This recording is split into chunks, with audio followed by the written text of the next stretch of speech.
Jesus makes it clear that we have to build on rock versus on sand. And so whatever you're trying to do, everybody has an idea. I'm trying to build up something, build up my parish, build up the church, the kingdom of God. However, we're trying to build something, and Jesus tells us that it can be built on rock or on sand, and we tend not to check the foundations. We tend to presume that the foundation is rock, but that rock is Jesus. That rock is disciples. So if the people involved are not disciples, then as a pastor, the people you're counting on are not going to be the foundation that allows for growth. So we have to step back and first examine the foundations before we move ahead in what kind of building we hope to produce. Welcome to the Huntley Leadership Podcast, helping leaders be a positive catalyst in the people they support, the organizations they serve, and the communities they live.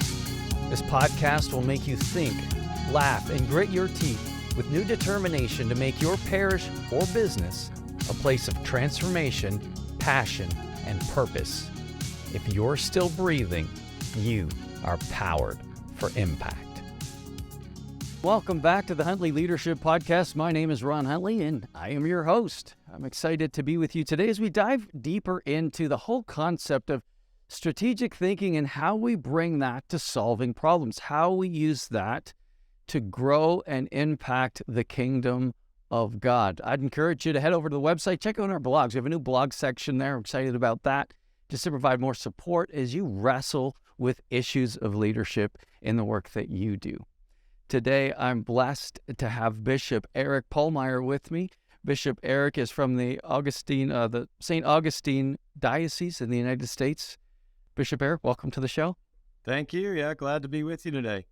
Tell us a little bit about being made a bishop this year, or 2022, sorry. 2022, Yeah. yes, a little under 9 months ago. So it was quite exciting, an opportunity I never imagined. And if you ever hear the stories of bishops, the call that announces it comes out of the blue.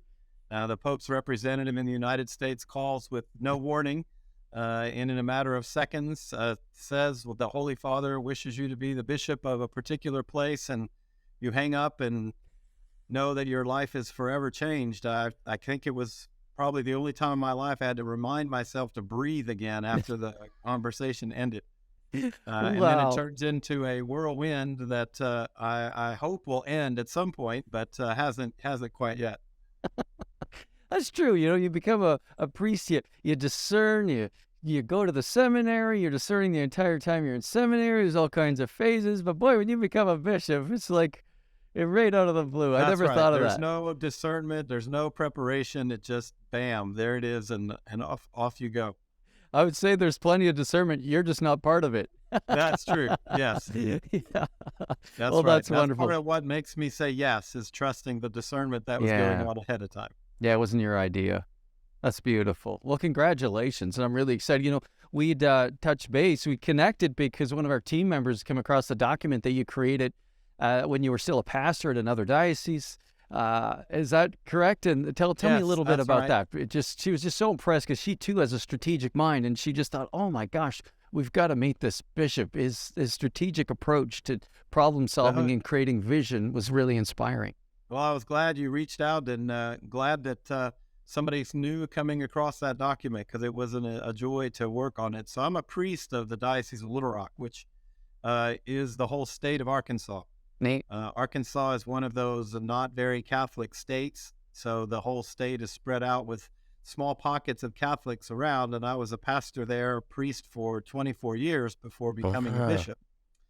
All but 3 of those years were as parish priest, pastor most of that time, but for 3 years I was not in a parish. I was a director of faith formation, which includes evangelization, and the director of permanent deacon formation. And those years turned out to be significant for me in my priesthood, and certainly now as I become a bishop, because those years weren't that long ago.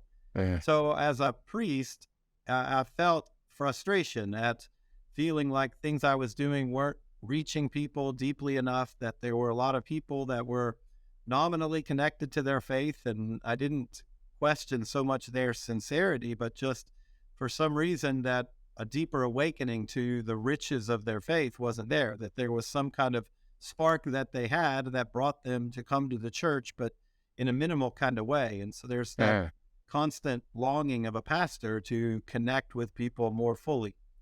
But I would always end up frustrated, not only at that feeling, but at seeming inability to dig into what could be done about it, that I might start to think about it and then be pulled in a million directions. And then time goes by and I hadn't really made any progress on that. So I was grateful when the bishop in Little Rock assigned me to be the director of faith formation. At first, I was leery of it in the sense it was new. I had only been in a parish, never really imagined anything other than that, and didn't know how to go about starting the job in the first place. So I remember my awareness of, a pastor is looking for support from the diocese. And so I didn't want to come in and have this diocesan role and then try to enact decrees that said, okay, everybody do this thing that I think you should do. And so I decided I would start by asking the parishes what are the needs. So I committed myself to visiting every Catholic church in the state, which was a great joy in itself. A few things that came from that. One was, of course, knew all of my brother priests, but mostly we would see each other in gatherings at the diocese, ordinations. Most priests don't really get to see each other in their home setting. So I got to go into a parish and see how a priest was in his parish and how he interacted with his parishioners. And in each place I would visit and have a separate meeting, one with the pastor, and then another meeting with whoever they consider to be part of faith formation. So I would go and have these two different meetings and ask them, what are their concerns? What do they feel like is going well? What are they frustrated with? How can the diocese be of support? It did not take many meetings before I realized that I was hearing the same concerns in every place. Yeah. It didn't matter how big or how little, rural, urban, it didn't matter what language, none of that mattered. The same basic concern is, as I phrase it, it was how to connect with the disconnected. And that meant for people, first of all, it always means people's own family members. Everybody working in the church had family members that are not connected. And then their awareness of members of their community that ought to be there that weren't, and how do we connect with them, and people that show up for sacraments but don't really go to Mass on Sundays, and the whole range of who is involved in that disconnect. So it just became obvious to me that's the primary struggle. So what can I do to try to bridge that gap? Now, at the same time, I was free to go to national gatherings. I was reading resources from the wealth of Catholic thinking about all of this, and going to conferences that deal with this. And I was learning from people who'd been involved in it longer than me that it was a hopeful time, in fact, because for many of them, it seemed like there was a very definite shift toward evangelization. Like, what does that mean in our day and age? And then the other piece of having that job that I see now as a great luxury was, while I was responsible across all of the parishes, I wasn't as responsible for as many things. And so I had time to actually dive deeper and process, well, what is going on? Why are we having these problems? What are the obstacles that we need to address? So that's one thing I would recommend to everybody working in this, is that we have to set aside time for some deep thinking. That's not a luxury. It's an essential that we tend to put on the back burner too often. Wow. What a beautiful, just so many wonderful things that you've expressed in that. I remember years ago when I used to be in the pharmaceutical industry, and at one point I became a national sales trainer, and I would travel with these sales reps in their areas and go see their doctors. And I remember going to be with the very first person the very first time, and I thought I could leave this role now as a trainer and go back to sales and be a 10 times better salesperson working with one person for one morning. Like, she changed me. I was there to help her. She changed me because I got to see what it looked like to be in a sales situation from a completely different angle. Really? I can't help but think about that as you got to travel to your brother priests in their place and see their spot, their people. It's a different experience, isn't it? It is. Man, it was a great privilege just for the fraternal aspect of it, to see the real love that the priests have. And when I'm asking them what their concerns are, you're getting into their real heart. What is it that they desire for their people, and to see that that's shared by the teams that they have. So it's part of the optimism of that, is that the heart of people working in the church can make that connection. It's just frustrating not to see the path forward with that. Yeah. And sometimes my guess is too, Bishop Erik, when it's human nature, when we don't know somebody or we don't know them very well, and we look at their situation from a distance and see holes in it, we can tend to judge, not on purpose, not with any malintent. It just seems to be part of our human condition. But when we get to know them and get to know their story, that's a completely different beast. Yes, certainly. And I think that captures that reality of connecting personally with people working in the church, highlights what's going to be necessary to connect with the disconnected, is that it does require getting to know somebody. There isn't a one-size-fits-all. I remember in one of the talks I heard, somebody said one size fits one, and it seems obvious to say it, but that's not how we tend to think when we're planning things. That's a good point. How can we have the biggest impact for the least possible amount of effort? Often seems to Right. be, I remember the campaign, which I think was very generous on behalf of the donors, incredible on behalf of the creatives in terms of Catholics Come Home. And I think, they ran these huge campaigns and they came back to what they left. And so they left again. Right. So disengaging, sometimes I wonder if engaging the disengaged doesn't have more to do with us than it does them. In terms of if there is an us and them, I wonder if God's saying to me as somebody in the church, Ron, how do you need to evolve? How do you need to change your language? How do you need to be more sensitive versus how do they need to change their behavior? How do they need to change their thinking? It's like, no, it's actually less about them than it is about us in the church, I wonder. Right. Yeah. Yeah, I think that we take a lot of things for granted, and we have to really get down to the basics to see what it is that connects with people. Ultimately, I think one of the fundamental shifts that we have to say is we have to be more explicit in existing for Jesus, that we try to draw people into the church, and the church has its richness, but only in connection to Jesus. And we have a tendency to just, when we say church things, like the word Eucharist, we mean Jesus, but for the disconnected, they don't bridge that gap. And so then they come back and they hear language still not familiar to them, even if it's well-intentioned, and it doesn't seem like anything new to them. That's a good point. And I wonder too, like even sometimes with people in the church, we don't even mean Jesus, or at least we don't know we mean Jesus. So we can be disconnected and go to church. And so it's certainly, and that's true. That there's plenty of the disconnected that are in the pews, and I know I'd put myself in that position for many years, just not knowing that there was more, not knowing I could be not knowing that Jesus could actually change my life. I know theologically, yes, Jesus is fully present in the Eucharist. I understood all those two things. Right. I went to catechism class. I did all that stuff. Born and raised Catholic. My mom, but it's like. Did it make a difference? I didn't. Not that I could notice, and I don't even know that I knew to expect that Jesus could make a difference. I didn't necessarily see him making a difference in anyone else's lives.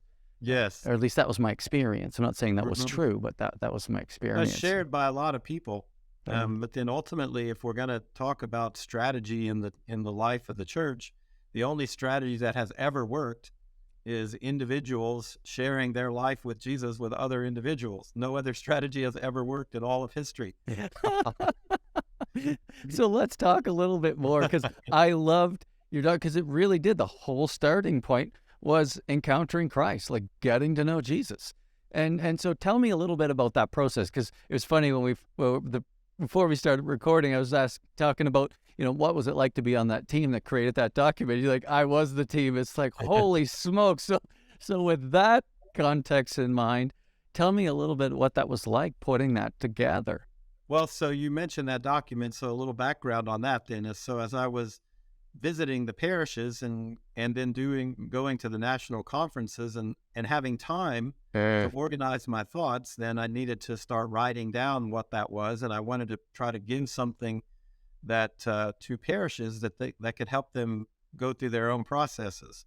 So after visiting the majority of those, I started writing this document, which I just titled The State of Faith Formation, that reflected on what I was learning from people, what things I had heard they tried and didn't work, and to try to give some framework that places could use. Because I also understood that there is no kind of single effort that would work. And we tend in dioceses to say, well, here's this new thing, everybody do this and that will work. And every parish, every pastor, every team has to figure out for themselves, what are the resources we have? Where do we find our energy behind this? What can we do? So what I wanted to create was a framework where parishes could look at what is a typical kind of process that will be necessary, but then you have to decide where to direct your energy and attention to begin with. And there are lots of ways that was articulated. One of the things that I discovered was that most parishes were beginning to be aware of the wealth of Catholic resources out there. But the problem with the wealth of Catholic resources is that it's overwhelming. You look at all these things and each one of them is good on their own. And it's hard to know, well, where do we start? It's like being at the grocery store in the cereal aisle. There's too many options. We get paralyzed. So I wanted to try to narrow that down for people and to say, well, what is it that you're trying to accomplish? And here are resources that would accompany that. And there's a lot more resources even since that document was first published. But to try to take what I found to be the same ideas, but articulated in different language, depending on which organization you were reading. And so I wanted to capture it in a way that made sense to me and hopefully I could share with other people. So to try to have a logical approach to what are the stages that would be necessary for growth individually and as a parish strategic plan. So my hope was to try to capture those ideas and also to try to highlight that we skip certain steps that we presume are in place when they are not. And I think one of the images I like to use is that Jesus makes it clear that we have to build on rock versus on sand. And so whatever you're trying to do, everybody has an idea. I'm trying to build up something, build up my parish, build up the church, the kingdom of God. However, we're trying to build something. And Jesus tells us that it can be built on rock or on sand. And we tend not to check the foundations. We tend to presume that the foundation is rock, but that rock is Jesus. That rock is disciples. So if the people involved are not disciples, then as a pastor, the people you're counting on are not going to be the foundation that allows for growth. So we have to step back and first examine the foundations before we move ahead in what kind of building we hope to produce. That is so well articulated. And I know the work that Sherry Waddell has done in terms of forming intentional disciples and realizing that whatever piece that she was working on assumed that people were disciples, and the answers that she was getting, I think it was the gifts inventory, it was just bizarre. And because she was finding in the interviews that people didn't have a relationship with Jesus, and she was shocked, right? Especially coming from a different tradition. And so then going back and the numbers that she was able to uncover was really shocking. And to your point, that's the foundation piece. So often, actually I interviewed a fellow named Father Pierluigi, spent 18 years being a formator before he became a pastor. And then in his work as a pastor, it's just a wonderful story of breakthrough and learning and growing and trust and evolving with people, helping him learn how to become a pastor. But I asked him, what would he do differently if he went back to being a formator? Like, what has he learned through this season of being a priest? And his answer surprised me. He said, I wouldn't assume that the people that are in the seminary have a foundational relationship with Jesus.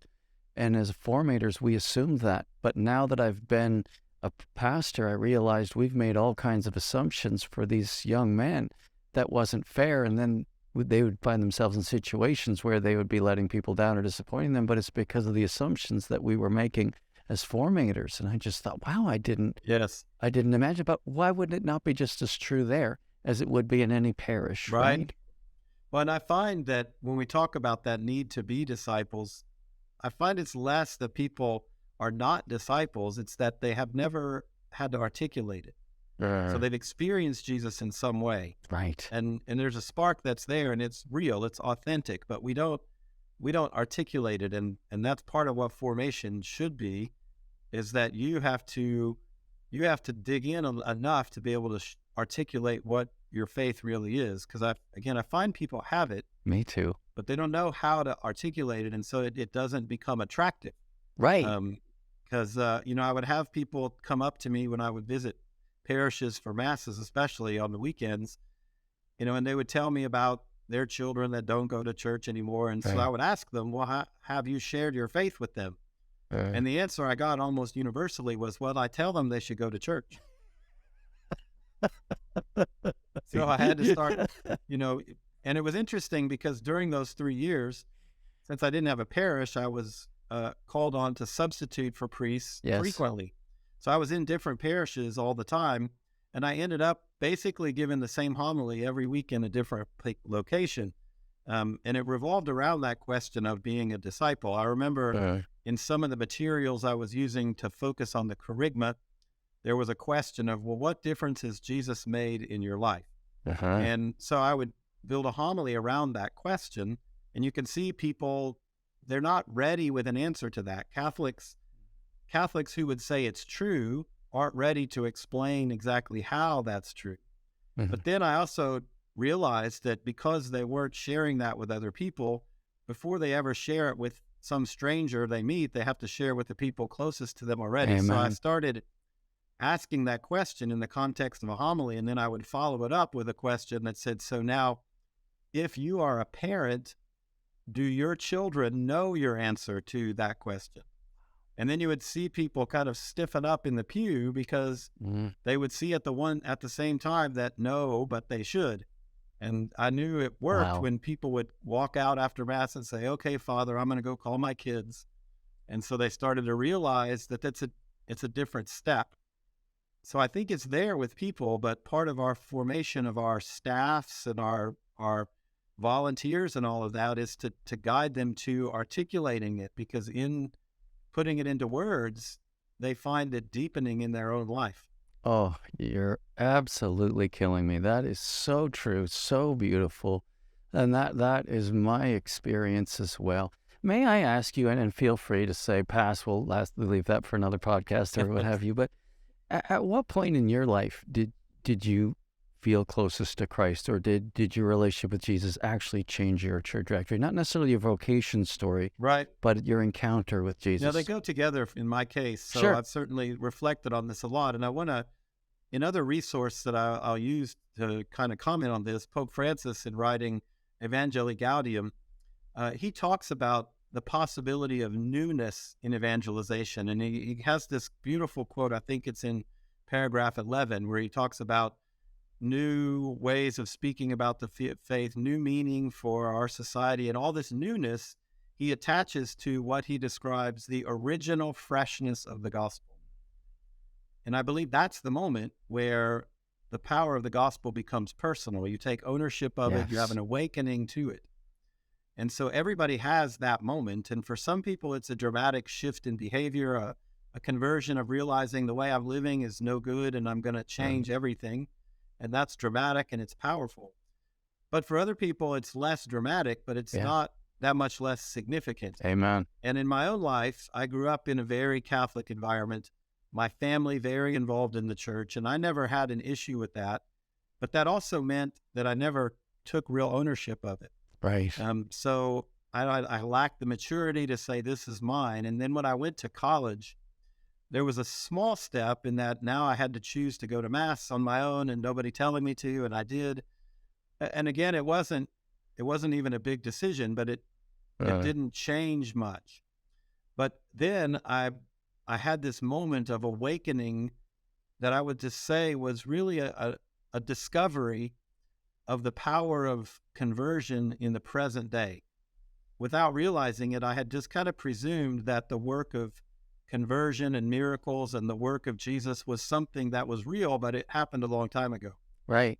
and I started learning about people's conversion in their lives and about miracles that people experienced.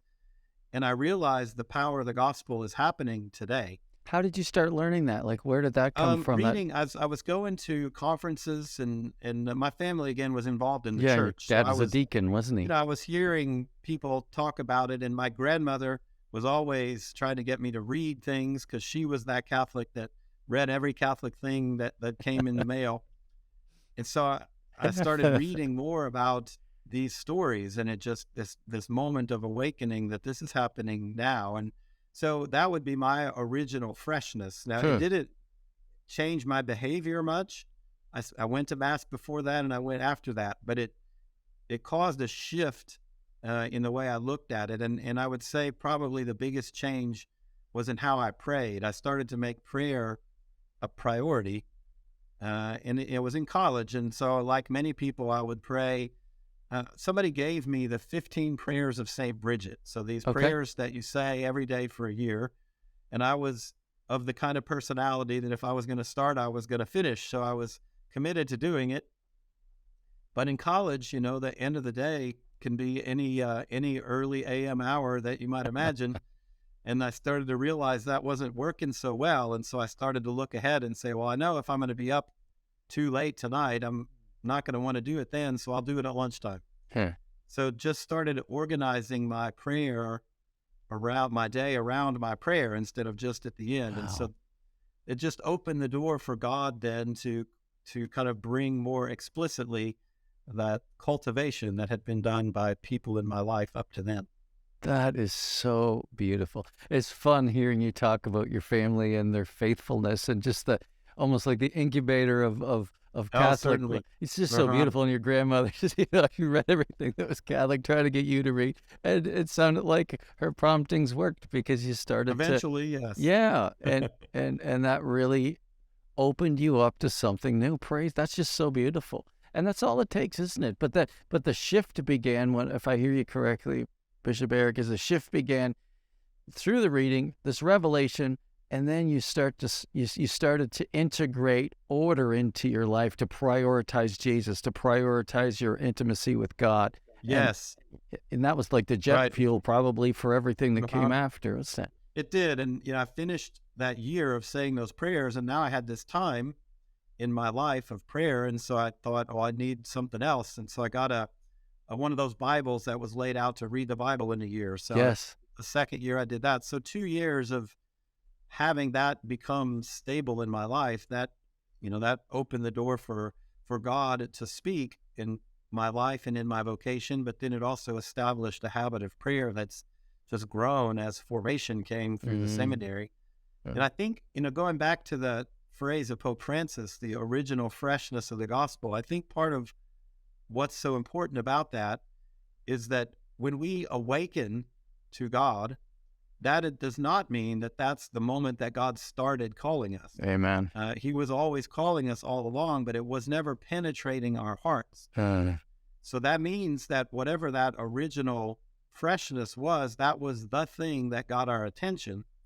But it also means that is probably kind of a reservoir of grace that remains untapped for people.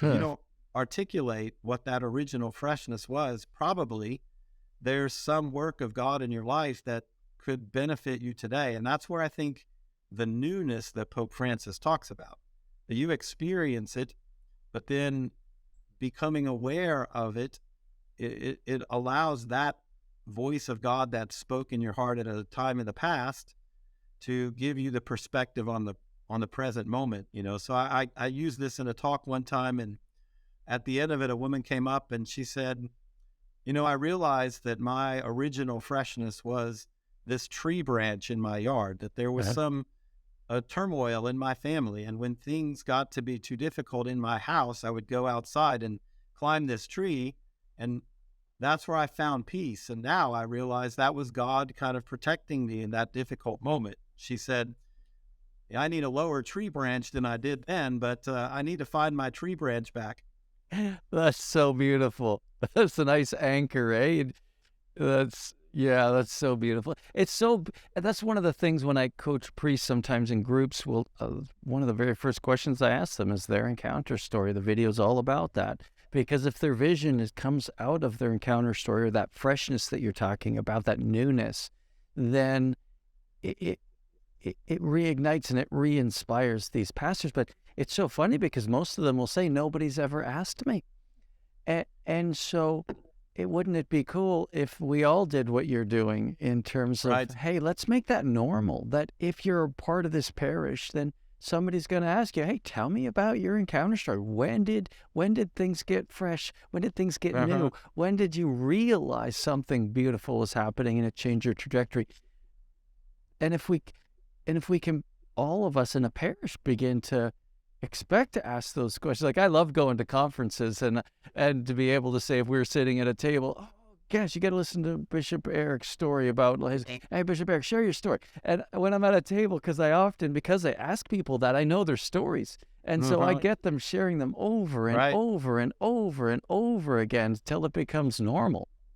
Well, to go back to the idea of the parents, what I tell parents then is, so you need to clarify your own original freshness. What is that moment in your life? And then I want you to call your kids and say, look, I feel like I haven't ever really shared my faith. I'm sorry. I've been judgmental. Yes. I'm always pressuring you. And I realize that that's not helpful. And I just want you to know I'm sorry for that pressure. And then I tell them, wait for a moment for them to pick the phone back up off the floor again. Make sure it's you. Check the number. Yeah, so like, what is this?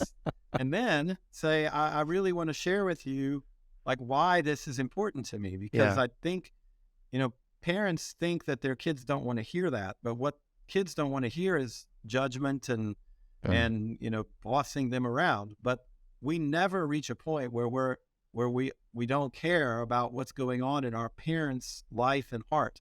Amen. And so to say to your child, like, I want to share why this really matters. If you've prefaced that with an apology for bossing them around and judging them, they're going to be very interested in what's really going on.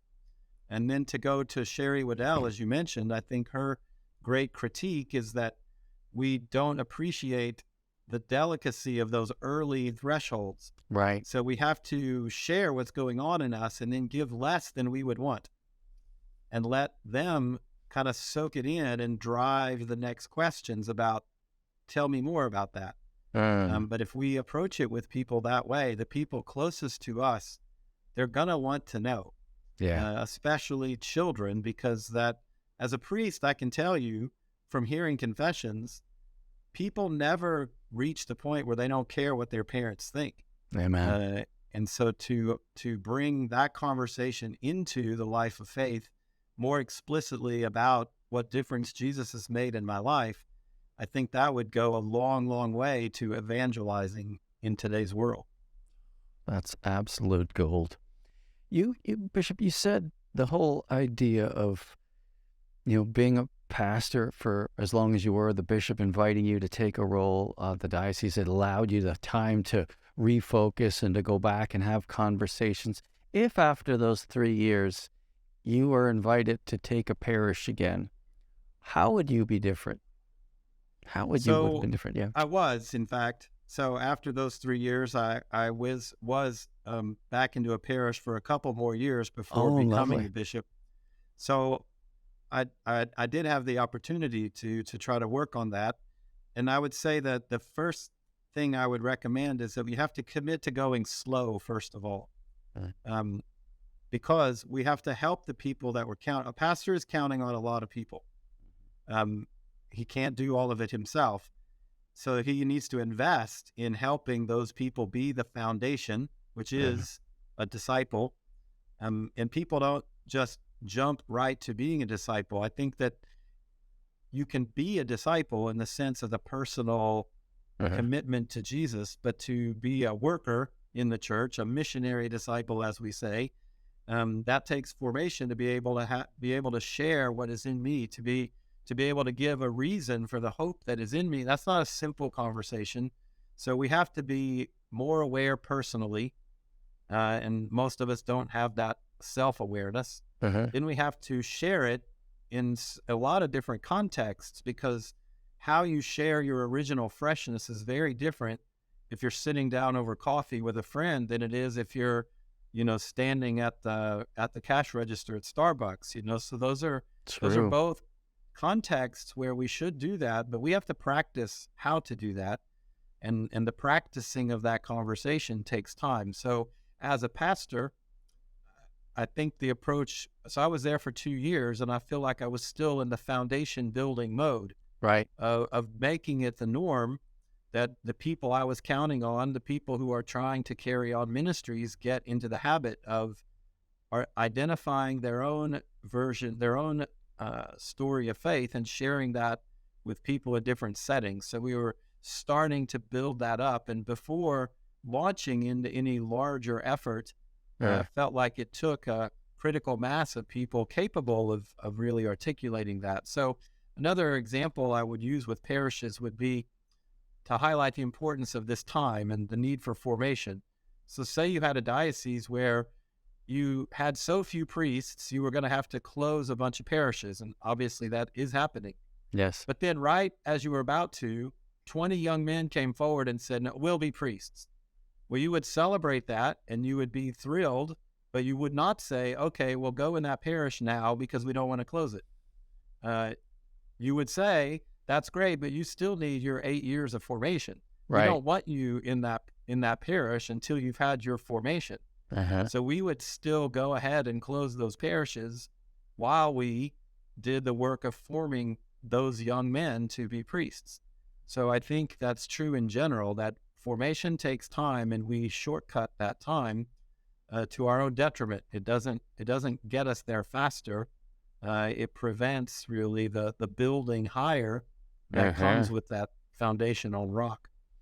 So it sounds like that time doing the work with the bishop for the diocese and connecting with your brother priests really helped you understand how important that piece was. Did you have a tool that you were using to implement that, or was it just one-on-one time and how you'd schedule your time through the week? Like, how did you mobilize that? Yeah.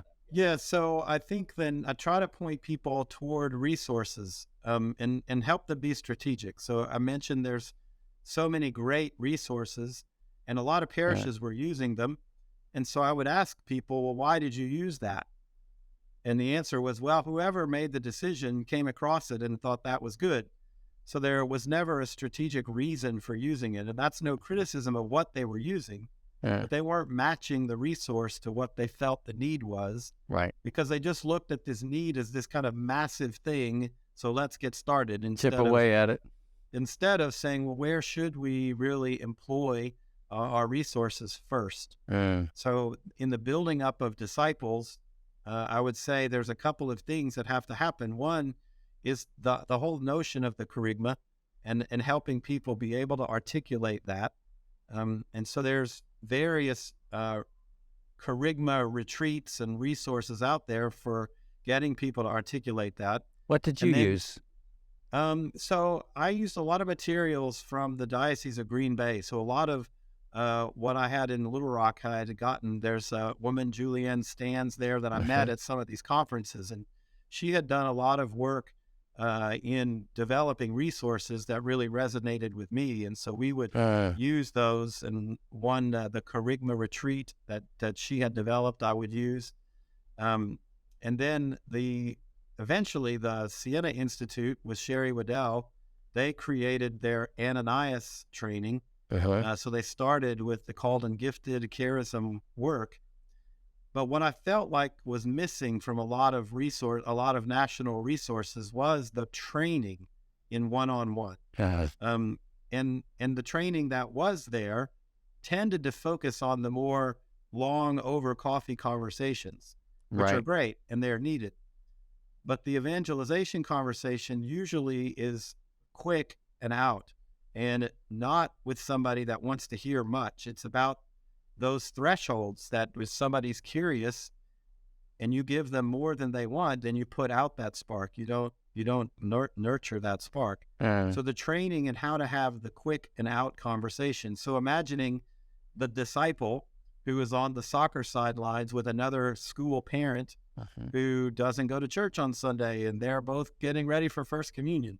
So what does that conversation look like? That's very different than the sitting down and having an intentional discipleship conversation. Both are necessary. But I felt like the Ananias training starts to get into those initial sideline conversations. So starting with helping your people closest to being disciples articulate the charisma in their life, and then giving them some concrete training on how to have the conversation in different contexts. And the more people trained like that, then the more flexible you can be in how to engage the different aspects of parish life that already exist everywhere.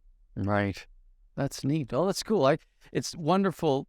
I hear the conviction. I hear the learnings of that time that you got to shift your focus as a priest, and then to be able to be convicted on those things, and then to be able to find tools and connections through networking that you were able to employ and start to experiment with. And then that's just beautiful. I just love, it's just so intentional. It's so purposeful what I'm hearing from you as a priest in terms of the impact you're trying to have, and the search for tools and people and information and ideas and books and resources. There is a hunger there that's seeking to be. And it just takes time. I think patience is a key thing. We want to fix it all yesterday. Right. And we didn't get here quickly. We've gotten here over generations, and the building up is going to take time. So Bishop Erik, tell me, how does that, and again, thanks so much for the insight into that evolution in terms of your faith and your influence through your priesthood. How did that prepare you for becoming a bishop? Tell me a little bit about that. I know that's a big surprise when you get the call, as we talked about earlier, but then, and also, a whole new level and way of living out influence and your vocation as a priest. So tell me a little bit about your transition into being a bishop. Okay, well, so I will say that the principles that I learned are the same principles no matter what scale you're operating on. So Amen. whether you're trying to influence your family or a parish or a whole diocese, the same principles apply. And in the document that I wrote, I included, what is common language for business leadership about spheres of influence. And I feel that that's a strategic piece that's too often overlooked, that we want to reach the whole world, but we don't actually have influence over the whole world. And so the only way to expand our influence is to have an influence on who is within our sphere. Amen. And that's true, again, regardless of the scale.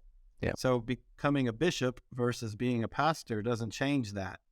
It means I have to assess what is the influence that I have here in this context. And then I have to focus my energy not on where I hope this will be years down the road, but on the initial steps that are necessary. So those same steps I just described about articulating your own conversion, the charisma in your life, and then learning how to share that with people. So as a bishop, then my job would be to say, well, who are those people that I have an influence with? And then I also have to accept the fact that not everybody's going to adopt this equally. And so rather than get frustrated by the ones who don't, which is another kind of aspect of human nature, is to really take the ones who are those early adopters and say, let's dig in deeper with them, because that's how the sphere starts to expand. And so if I have something that I want to introduce to a whole diocese, well, then I'm going to focus first on those pastors that get on board with that, and those staff members that are on board with that, and invest time in helping them take next steps, and then let their example be what then draws other people in. Because I do believe that the heart of our people in the church, our priests and our staff members, our volunteers, the heart of them is for the disconnected. I think what they're lacking very often is not faith, but it is strategy. And so being able to think like that, being able to commit time to working through that, people arrive at that willingness at different levels. And so rather than try to convince them to change the way they do things. I try to let people who feel that frustration enough to say, all right, I want to act a little differently. Let them come forward. And that's more than enough to occupy your time. So if you focus on those people, you're not wasting time. You're more likely to waste time by trying to convince the unconvinced. So here's another thing I learned that I heard repeated over and over again, and I suspect expands far beyond my diocese of Little Rock or this diocese of St. Augustine, is I would ask people about what they had tried, and they would come up with some program, some effort, and they would put a lot of energy into it. They would promote it. They would invite people. And then I would ask, well, how did that go? And they would say, well, the same old people came. Yeah. Oh, gosh. Yeah. Like, word for word. Right? Every time. What I started to realize was two things. One, I think most people are aware of, is that the people we hope to come don't come because they've already told us they're too busy and they're not interested. So we shouldn't be surprised. But the other piece I think that a lot of strategic planners miss is that saying, the same old people come presumes that the same old people don't need anything, that they're finished products.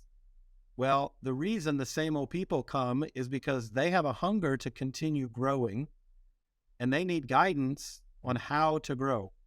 And we tend to let them cycle through a deeper understanding for their own faith, and we never help them move out towards sharing that faith with other people. So when those same old people show up, then instead of just giving them the next Bible study that they've learned about, we need to focus that Bible study on what does it mean to be a disciple? What does it mean to be given the Great Commission? How do you start living your faith as someone sent and not just as someone called? Gosh, if you ever get tired of being a bishop, I'd love to recruit you to come coach with me. I just love listening to you. This is so good. This is gold. I want to go back a little bit. And you said something which I fully agree with, but I want to provide you another perspective and get your comments on it. And so what I'm hearing you say is, as a bishop, you're going to want to, figure out if there's a new initiative, who's on board, and then work with them. And I don't disagree. And there's a really strong pull from other people who would say, well, no, I have a responsibility to shepherd everybody, and so I'm going to treat them all the same, because that wouldn't be nice of me to judge that. And so I got to treat everybody the same. What would you say to that? And I mean that earnestly, because it really certainly is something I hear over and over again. Yeah, I would say that that's true. The question you have to ask is about timing. There's nothing you do affects everybody at the same time. And so you're not ignoring the responsibility to the people that are farther away. It's recognizing that in order to reach them, it takes certain things in place. And so I have to use what is within my sphere of influence again. So I'm not, by identifying the sphere of influence, I'm recognizing that those people farthest away are still my responsibility, but I have to move toward them, and I can't move toward them alone, and there isn't enough time in the day to even have a conversation with every parishioner in a parish. And so, yes, you're responsible, but part of being responsible is enlisting the help of others. God could certainly infuse knowledge of himself in each of us individually, but that wasn't God's strategic plan. God sent his son, and his son gathered followers, and his followers he shaped his followers. He sent them out. He didn't even keep all of the followers he initially called to himself. So the design of God is to give the Great Commission and entrust that work to others. So to be a pastor or a bishop, that's the model of Jesus that we're following. No, I'm going to wrap it up there. Bishop Erik, it has been such a treat having this conversation with you. Thank you. I like talking about it. Yes, I can tell. And it's beautiful. It's so inspiring and so logical and so rational. I really believe this podcast is going to be a blessing to so many. Now, before we hit the record button, you mentioned you were recently on a podcast that's hosted in your diocese. What's the name of that podcast? Oh, give a shout out there to the Catholic Talk Show. The Catholic Talk Show. It's a group of 3 men, 1 priest and 2 laymen that have known each other for a while and built up a big following. So I got to have a version of this conversation with them not that long ago. That's wonderful. So those of you that want to hear more from Bishop Erik, just head over to that podcast and start listening to those fellows there. I hope to meet them at some point. Again, Bishop Erik, thank you so much for all you're doing and sharing your insights. I appreciate the invitation. You're welcome. You're welcome. So thank you guys for listening. God bless you. Please hit the subscribe button. Share this podcast with a friend. This is great conversations to have as parishes, as priests, as bishops, so that we can do everything we can to continue to evolve as leaders, to grow our skills and our insights so that we can glorify God with all that we say and do. Thank you for everything that you're doing to make your parish great. God bless you all. I want to encourage you, as you lead this week, be faithful to God and generous to others. See you next time, and remember, if you're still breathing, you are powered for impact.